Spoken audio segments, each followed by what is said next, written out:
Joining us now is Congressman Robert Hurt, Republican from the 5th District of Virginia. Congressman, great to have you with us today.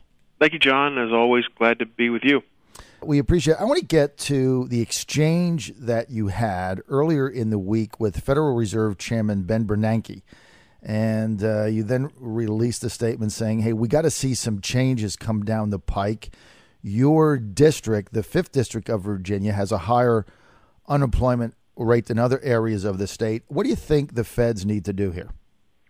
Well, I always say that there's nothing that we can do that would do more to get the economy moving than putting private capital on the street.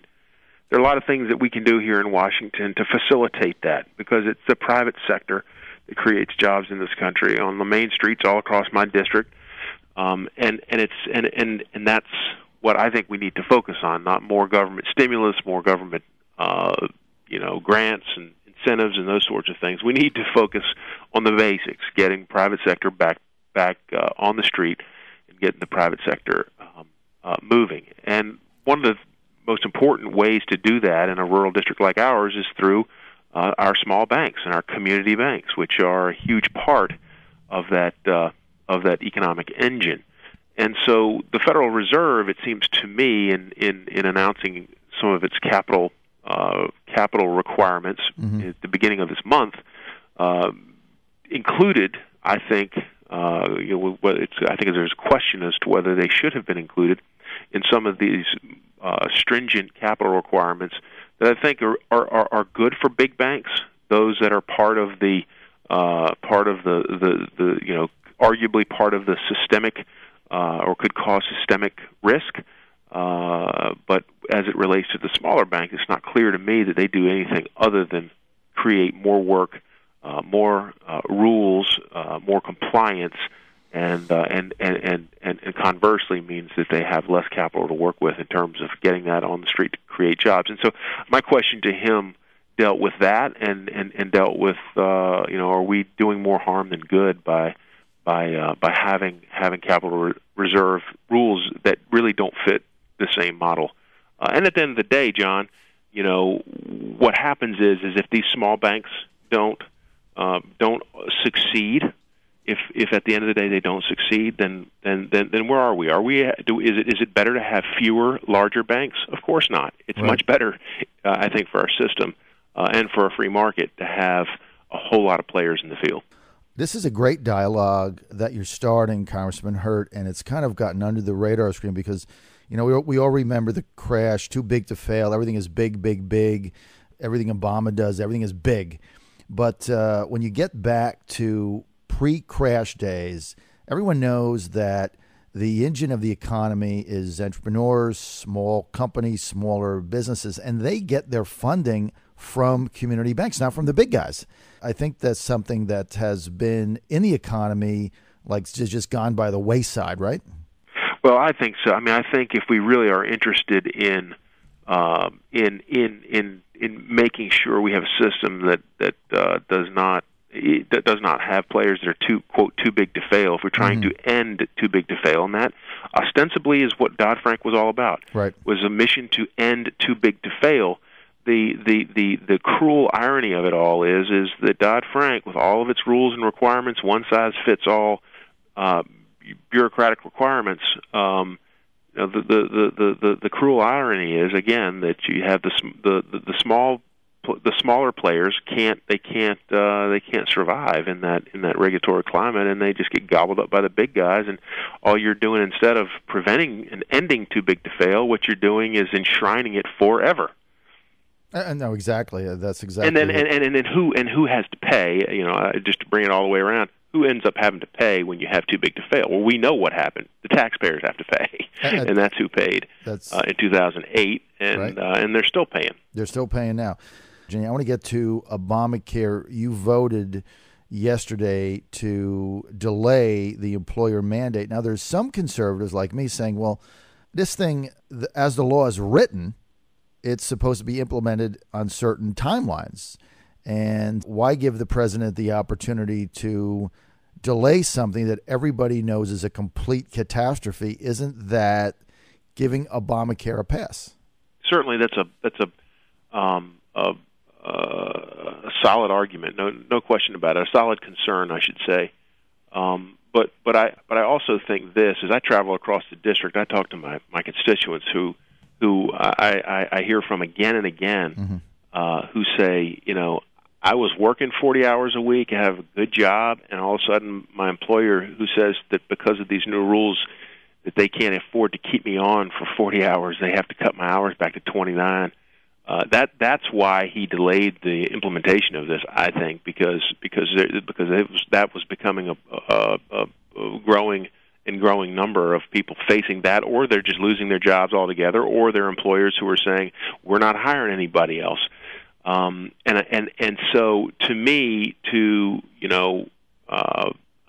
I'm absolutely in favor of repealing it, and I believe that if it keeps on at this rate, I think that this law will end up failing of its own weight. But I do think that to remove the direct physical impact of this law on people like my constituents who are having their hours cut, it's hard not to support delaying the implementation of that, as well as the individual mandate again, and give immediate relief to the people who are suffering as a consequence of this law. And it's hard not to do that. I understand the more philosophical argument, but I think by failing to do this, what we end up doing is not taking an opportunity to help people who really are getting hammered by this thing. All right, so Congressman, if I understand what you're saying philosophically, you can see where I'm coming from. Oh, absolutely. But the reality of it is that you've got real people in your district with real jobs that are being downsized, that if you didn't act on this right now, they would be the ones suffering, right? Yeah, and the thing is by extending this, which is the the president has done on his own. And that's the other thing is he's just totally unilaterally done this, and I don't see the constitutional authority to do that. But that's another point. I think another important reason that we act is to make sure is to give that the authority that it requires. But again, at the end of the day, look, this delay will hopefully signal to employers that they don't have to cut back to 29 hours, at least not for another year, right? And maybe in the meantime, there are things that will happen with this law that will speed its demise. Immigration reform now making its way through the House. Many conservatives like myself are just beside themselves on the bill that came out of the Senate. Can't understand why can't we simply close the borders, stop the influx of illegals, and then deal with everything else? Because we tried the same thing in 1986 when Ronald Reagan was president. We had the same promises from the same people, and we got a bad result. There's an old saying, if you go down the same path, you end up in the same place. What say you? No, I couldn't agree with you more. I think that we have got to secure the border completely. There's no reason that in the year 2013, with the technology that we have, that we see seems to surprise us at how effective and the things that can be done with technology today. Listen, there's no reason we shouldn't be able to secure the border. There's no reason that we shouldn't be able to fix, and this is equally as important as the border issue for national security reasons. We need to know who's in our country with our permission, and where they are and what they're doing. If they're here with permission from through a visa, through the legal immigration system, then we ought to be keeping track of them and making sure that when their visa is over, that they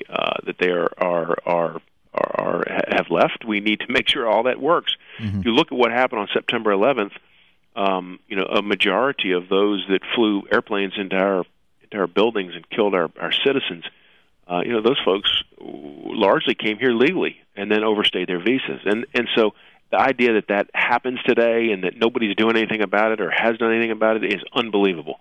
So it strikes me that we need to fix both of those things. Another issue that's important to me, coming from a very rural area is making sure that we have a guest worker program that works. That's something that's you don't hear a lot about, but I can tell you for the farmers in our district who depend on the guest worker programs to get the peaches picked and get the tobacco pulled. Right.